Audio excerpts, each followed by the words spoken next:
नमस्ते, क्रिकेटनॉमिक्स में आपका स्वागत है। मैं हूं रोहित। आप मुझे देख भी रहे हैं और सुन भी रहे हैं।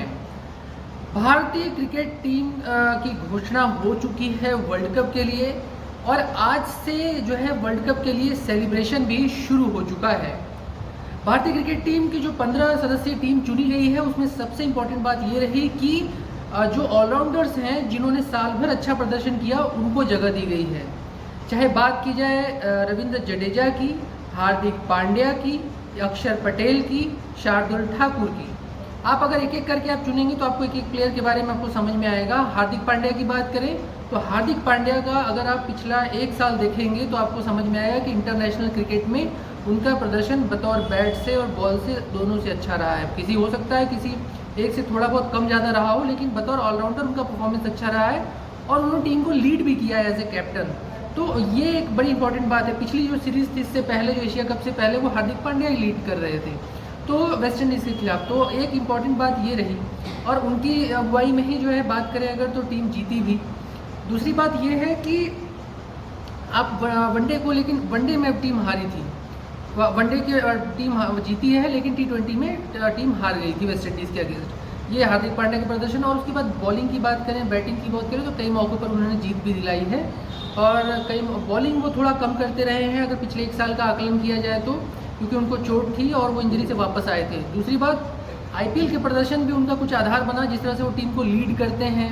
तो एक बड़ी इंपॉर्टेंट बात ये रही कि उनकी समझ, यानी क्रिकेट को लेकर जो उनकी समझ है वो बहुत ज़्यादा डेवलप हुई है, और उसका एक बड़ा एडवांटेज उनको मिला है। क्योंकि जिस तरह से वो गुजरात टाइटंस के लिए खेलते हैं, गुजरात टाइटंस में जिस तरह से उनको कप्तान बनाया गया और पहली बार में वो जो है जीत गए IPL, और उसके बाद जो उनकी परफॉर्मेंस पूरा टीम को लेकर वो जिस तरह से आगे बढ़े हैं, उसका एक बड़ा एडवांटेज उनको मिला है, और इसीलिए वो कप्तान भी हैं टीम। बात करें अगर रोहित शर्मा के साथ। दूसरी सबसे बड़ी बात करें रविंद्र जडेजा की, तो रविंद्र जडेजा की को जानना इसलिए ज़रूरी है कि रविंद्र जडेजा, देखिए, एक तो इम्पॉर्टेंट बात यह है कि भारतीय पिचों पे जिस तरह की बॉलिंग, मैंने बोला कि हार्दिक पांड्या को अगर आप देखेंगे तो भारतीय पिचों पे बहुत प्रभावशाली वो रहेंगे, क्योंकि मीडियम पेसर हैं वो हार्दिक पांड्या। उसी तरह से रविंद्र जडेजा जो है भारतीय पिचों पे बहुत घातक सिद्ध हो सकते हैं। बाहर की बात थोड़ी सी अलग हो सकती है, वहाँ अश्विन चलते हैं जो बाहर की पिचेज होती हैं, लेकिन भारतीय पिचों पे अश्विन और जडेजा दोनों चलते हैं। तो अश्विन तो है नहीं, और बात करें तो रविंद्र जडेजा है। और एक इम्पॉर्टेंट बात ये भी उनके पक्ष में जाती है कि वो लेफ्ट आर्म स्पिनर हैं। भारत में लेफ्ट आर्म फास्ट बॉलर नहीं है, अगर आप इस वर्ल्ड कप में ध्यान देंगे, जबकि भारत को इस बार लेफ्ट आर्म फास्टर बॉलर की कमी खलेगी। अगर आप वर्ल्ड क्रिकेट की अगर तुलना करेंगे तो आपको दो चीज़ें दिखेंगी। पहला ये कि बात करें अगर मिचेल स्टार्क, वो अगर उनकी बात करेंगे तो वो भी जो है फास्टर बॉलर है। दूसरी सबसे इम्पॉर्टेंट बात अगर बात करें तो वो ये कि शाहीन शाह अफरीदी, ये जो सफलता का सबसे बड़ा राज है अगर पाकिस्तान में, वो है लेफ्ट आर्म जो है फास्ट बॉलर है वो। और इस बार भारतीय टीम में जो है फास्टर बॉलर नहीं है। भाई क्यों आवाज़ कर रहे हो इतना, है क्यों आवाज़ कर रहे हो इतना? तो ये बात कर, मैं बेसिकली भाई ये बताना कोशिश कर रहा हूँ कि फास्टर बॉलर की कमी भारतीय, जो लेफ्ट आर्म फास्टर बॉलर की कमी भारतीय टीम को पूरे वर्ल्ड कप में खलने वाली है, क्योंकि भारतीय टीम के साथ कोई नहीं है। चाहे वो आप अगर देखेंगे तो आपको समझ आए, Mohammed Shami right hander, Jasprit Bumrah right hander, Shardul Thakur right hander, Hardik Pandya right hander. तो ये 4 बॉलर तो राइट हैंडर है। तो आपको किस तरह से राइट हैंडर कोई आपको लेफ्ट हैंडर बॉलर मिलेगा, क्योंकि लेफ्ट हैंडर की भूमिका एकदम अलग हो जाती है और वो बैट्समैन उसको जज नहीं कर पाता। यही कारण है कि जो मिचेल स्टार्क की बात कर ली या फिर शाहीन शाह अफरीदी, इनकी सफलता का राज रहा है। दूसरी जो सबसे इंपॉर्टेंट बात ये लगी कि जो टीम चुनी गई है उसमें शार्दुल ठाकुर का जो परफॉर्मेंस है पिछले एक साल का, आप जब देखेंगे, चाहे वो लॉर्ड्स का मैदान हो जो वर्ल्ड WTC की बात, या फिर बाद में जब वो वापस आए हैं, बात करें अगर हाल का जो पिछला दौरा रहा है वेस्ट इंडीज़ को लेकर, कुछ मैचों की बात करें, उससे पहले जो पिछले एक सालों में जो उनका परफॉर्मेंस रहा है वो बहुत अच्छा उन्होंने परफॉर्मेंस दिया है। बॉलिंग से भी और बैटिंग से भी वो दोनों से ही उन्होंने पूरी तरह से कोशिश की है कि टीम को जी-जान से जीत दिलाने की कोशिश की है। तो ये एक इम्पॉर्टेंट उनके पक्ष में रहा। दूसरा, IPL के परफॉर्मेंस को मैं इसलिए बार बार जोड़ रहा हूँ क्योंकि IPL एक महीने तक चलने वाला, 1.5 महीने तक चलने वाला इवेंट है। टीम और जो है BCCI कहीं ना कहीं उसको ध्यान रखती है, और यही कारण था कि देखिए रिंकू सिंह को उन्होंने लिया, तिलक वर्मा को जो है कुछ टीम थी उसमें लिया था, हालांकि वर्ल्ड कप में नहीं है वो, लेकिन आईपीएल का ही तो आधार था, जिसके कारण तिलक वर्मा आए, ईशान किशन आए, फिर उसके बाद रिंकू सिंह आए, वो आयरलैंड के दौरे पर जा रहे हैं खेलने के लिए, और उसके बाद वेस्ट इंडीज़ दौरे पर हैं, फिर उसके अभी एशिया कप में तिलक वर्मा शामिल हैं। तो आईपीएल भी एक आधार बना जिसमें कि कहीं ना कहीं जो सबसे इम्पॉर्टेंट बात जो पक्ष में रही, जो मुझे लगता है वो यही कि आईपीएल का जो पूरा का पूरा परफॉर्मेंस रहा है वो बहुत इंपॉर्टेंट रहा है, जो मुझे नज़र आ रहा है, जो दिख रही हैं चीज़ें। दूसरी सबसे इम्पॉर्टेंट बात है कि भारतीय टीम जो इस बार चुनी गई है, अगर आप उसमें ध्यान से आप देखेंगे तो शार्दुल ठाकुर ने आईपीएल के जब आप वो अपनी केकेआर की तरफ से खेल रहे थे तो कई बार महत्वपूर्ण जीत दिलाई थी, और बड़ी इंपॉर्टेंट पारी उन्होंने एक बार बड़ी पारी भी खेली थी। तो ये एक बड़ा आधार रहा शार्दुल ठाकुर के पक्ष में, और बॉलिंग वो उसी एक्यूरेसी से करते हैं, वो उनके पक्ष में भी गया, क्योंकि बैटिंग के साथ साथ वो ऐसे बल्लेबाज हैं, बॉलर हैं जो समय पर अंतिम समय में बॉलिंग भी कर सकते हैं और अंतिम समय में क्षण में बैटिंग भी कर सकते हैं, यानी दोनों ही उनके फेवर में गया कहीं ना कहीं। तो दूसरी ये एक मजबूत पक्ष रहा उनका।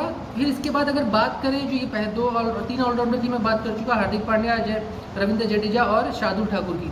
अक्षर पटेल की बात करता हूँ। अक्षर पटेल, आपने साल भर का अक्षर पटेल का प्रदर्शन देखिए, आईपीएल में भी देखिए आप, आईपीएल में किस तरह से उन्होंने दिल्ली कैपिटल्स के लिए प्रदर्शन किया। सिर्फ एक मात्र खिलाड़ी थे जो दिल्ली कैपिटल्स जब हार रही थी तब भी वो शानदार प्रदर्शन बैटिंग से कर रहे थे, जबकि बॉलिंग से तो करते ही बैटिंग से भी कर रहे थे। और भारतीय टीम की बात करें तो आप कोई भी सीरीज उठा लीजिए, अक्षर पटेल के बिना टीम की जीत संभव है ही नहीं। जिस तरह जब वो खेलते हैं, एक दो मैच अपवाद रहे होंगे भले ही भारतीय टीम के लिए, लेकिन अक्षर पटेल के बिना संभव नहीं था।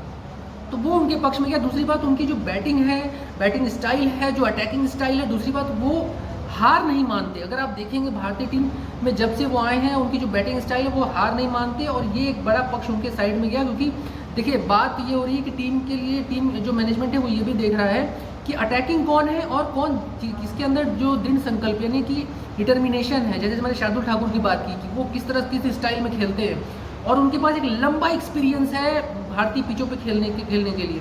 तो ये जो चारों ऑलराउंडर हैं, चाहे हार्दिक पांड्या हो, रविंद्र जडेजा हो, शार्दुल ठाकुर हो, या फिर अगर बात करें अंतिम में अक्षर पटेल, ये चारों को भारतीय पिचों पे खेलने का बहुत ज़्यादा अनुभव है, और भारतीय पिचों पर वो बड़ा और बहुत अच्छा जो है वो परफॉर्मेंस दे चुके हैं, बतौर बैटर भी, बतौर बॉलर भी।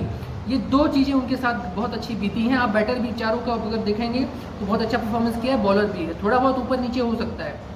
तो ये एक कारण था वर्ल्ड कप की 15 सदस्यीय टीम में ये चार ऑलराउंडर को चुनने का।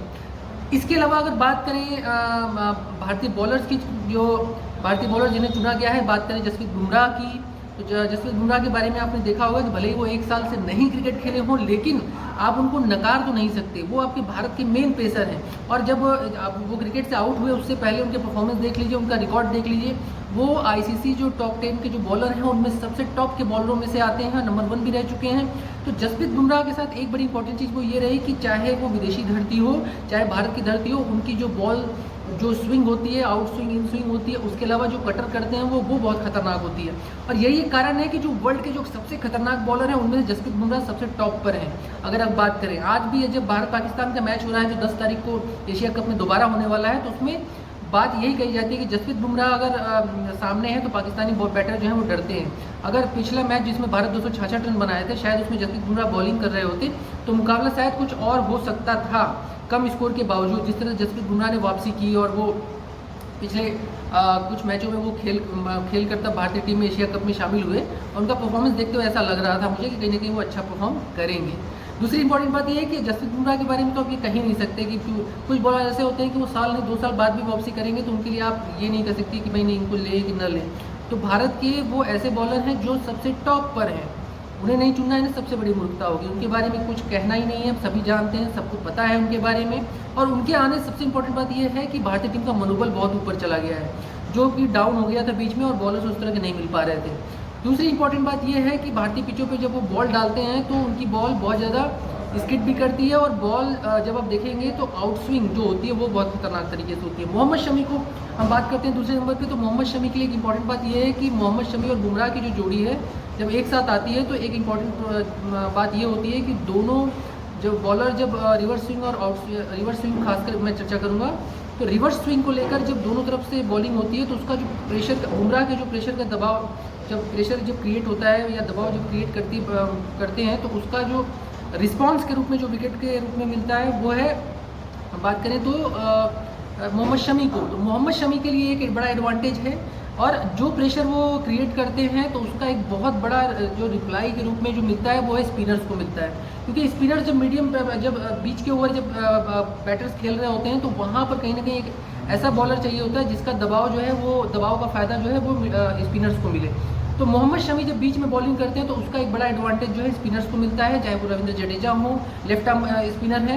दूसरी बड़ी बात करें अगर अक्षर पटेल मुझे लगता है इंपॉर्टेंट रोल प्ले करेंगे, जिस तरह की बॉल उनकी जो साइड अप की बॉलिंग करते हैं वो जिस तरह की और फिंगर आर्म यूज़ करते हैं वो।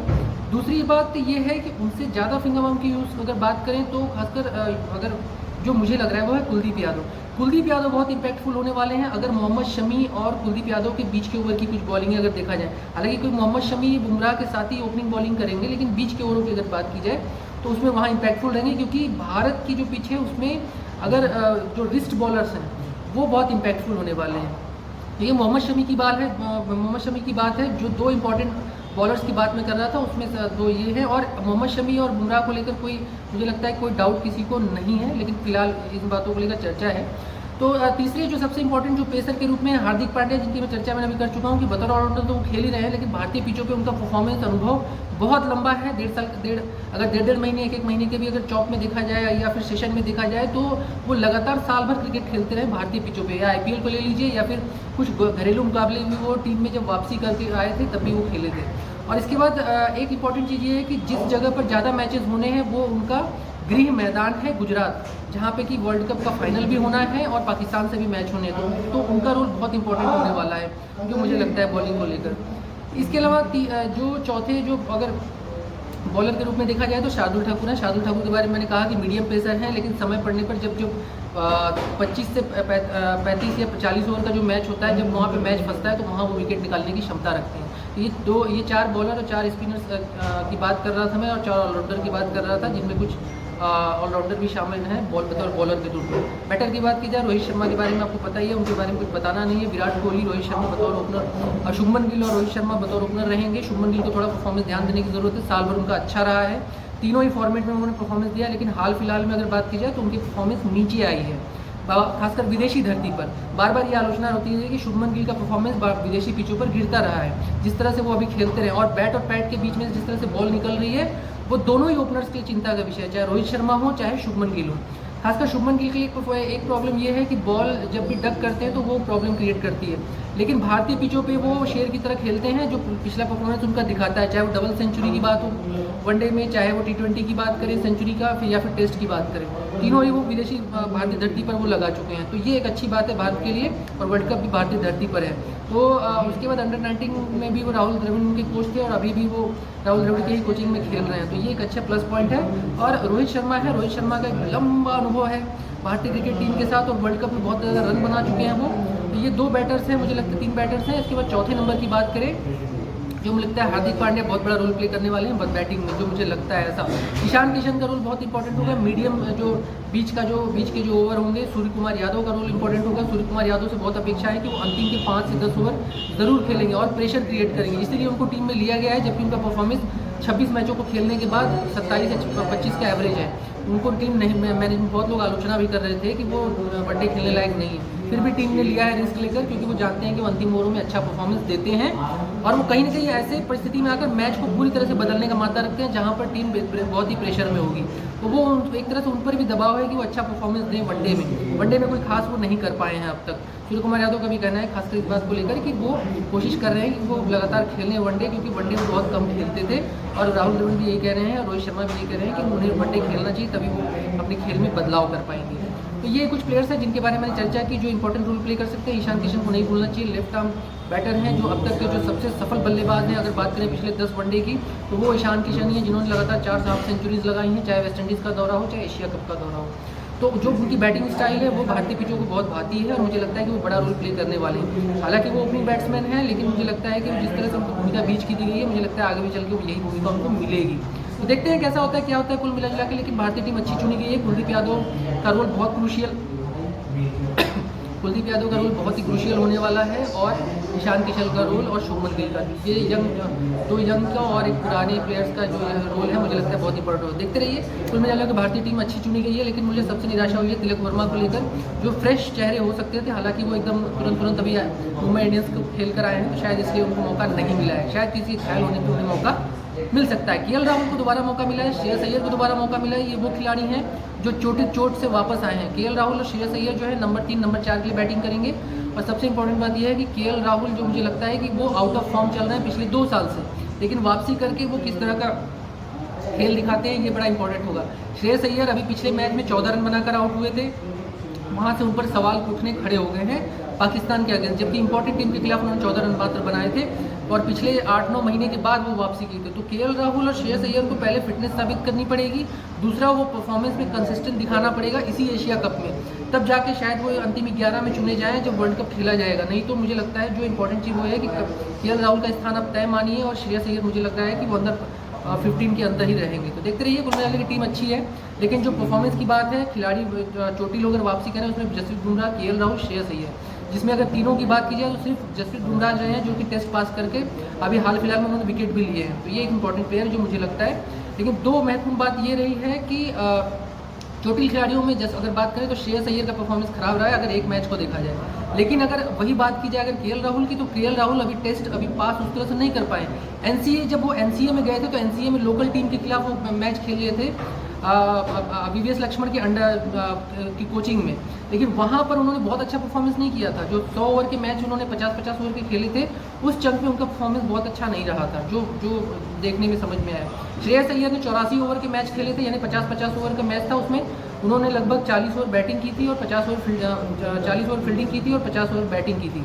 तो ये एक इंपॉर्टेंट है कि फिटनेस किस तरह से टेस्ट पास करते हैं, क्योंकि 50 ओवर का वर्ल्ड कप है और वहाँ लंबी एक रूटिंग रहेगी, तो खासकर भारत में हो रहा है, तो देखना होगा कि ये फिटनेस किस तरह से खेलते हैं। केएल राहुल को अपनी फॉर्म बरकरार रखनी होगी, तभी भारतीय टीम कुछ अच्छा कर पाएगी। तो बेस्ट ऑफ लक भारतीय टीम के लिए, और एक उम्मीद करते हैं कि वर्ल्ड कप में जो टीमें अनाउंस की गई है, ये जो टीम पूरी चुनी गई है, ये अच्छा परफॉर्मेंस देगी और रिपीट करेगी 2011 के अपने कई चीज़ों को लेकर। हालांकि डाउट्स बहुत सारे क्रिएट हुए हैं लोगों के मन में कि ये टीम जो है अच्छा कर पाएगी, क्योंकि बहुत सारी चोटिल भी हैं और सारी बातें, लेकिन यही वो प्लेयर हैं जिन्होंने साल भर अच्छा प्रदर्शन किया है, उसी आधार पे उनको चुना गया है। चाहे श्रेयस अय्यर, केएल राहुल और कुलदीप यादव, अक्षर पटेल की बात करें, लेकिन कुछ नए प्लेयर भी आ सकते थे, लेकिन उनको नहीं लिया गया क्योंकि अनुभव की बात है यहाँ पर। देखते रहिए कैसे आगे क्या क्या होता है और किस तरह से टीम चलती है, किस तरह से होता है, लेकिन बेस्ट ऑफ लक।